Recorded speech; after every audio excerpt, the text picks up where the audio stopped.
Kidlat News Updates. Mga balita ngayon, election officer at asawa nito patay sa pananambang sa Maguindanao del Norte. Dalawa pang miyembro ng Nadera Gun for Hire Group arestado sa Cebu. 176 na Pilipino na naipit sa scam center sa Myanmar nakabalik na ng bansa. Ako po si Cesar Sorian para ihatid ang mga nangungunang balita sa buong kapuluan. Ngayon, patay ang isang election officer at asawa nito sa pananambang sa Dato Odinsin Suat, Maguindanao del Norte pasado alas 8 ng umaga ngayong Miyerkules. Base sa ulat ng DOS-PNP, patungo sa trabaho sina Attorney Maceda Abo at asawa nitong si Jojo at habang nasa bahagi ng Cotabato Sharif Aguac Road sa Barangay Makir ay bigla na lang silang pinaulanan ng bala ng mga hindi patukoy na suspect na sakay ng motorsiklo.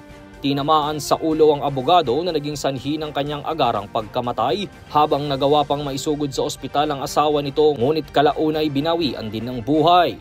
Patuloy naman ang investigasyon sa insidente at kung may kaugnayan ng pagiging election officer ng isa sa mga biktima sa krimen. Kasunod nito, inirekomenda ni COMELEC Chairman George Erwin Garcia ang pagsasailalim sa COMELEC control ng Dato Odinsin Suat. Kapag nilagay ang isang lugar sa ilalim ng kontrol ng COMELEC, ang komisyon ng direkta at agarang mangangasiwa sa mga proseso ng halalan sa lugar.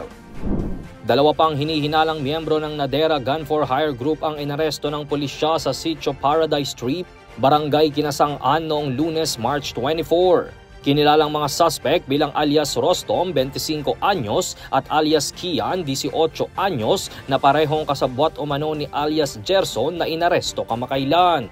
Ayon kay Police Lieutenant Colonel Maria Teresa Makatangay ng Cebu City Police Office, nagsilbi silang spotters para kay Gerson na bumaril umano kay alias Rodolfo noong March 22. Iniugnay ng pulisyang Nadera at Guido Gun for Hire Group sa 10 kaso ng pamamaril sa Cebu.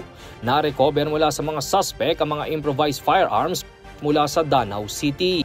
Inatasan ni Pro 7 Regional Director Police Brigadier General Redrico Maranan ang pulisya ng Danau na pigilan ang pagkalat ng ilegal na baril sa loob ng isang buwan.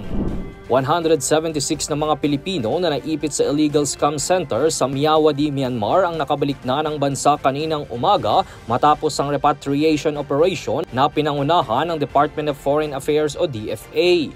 Una nang nakauwi ng bansa ang 30 kahapon para sa kabuuang 206 na mga Pilipinong nakipagsapalaran sa ibang bayan ngunit magiging biktima lamang ng trafficking.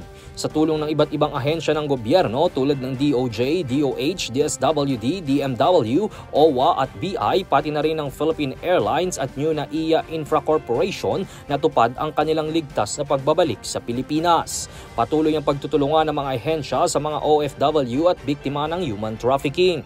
Para sa Kidlat News Channel, ito si Jai Reyes, nag-uulat.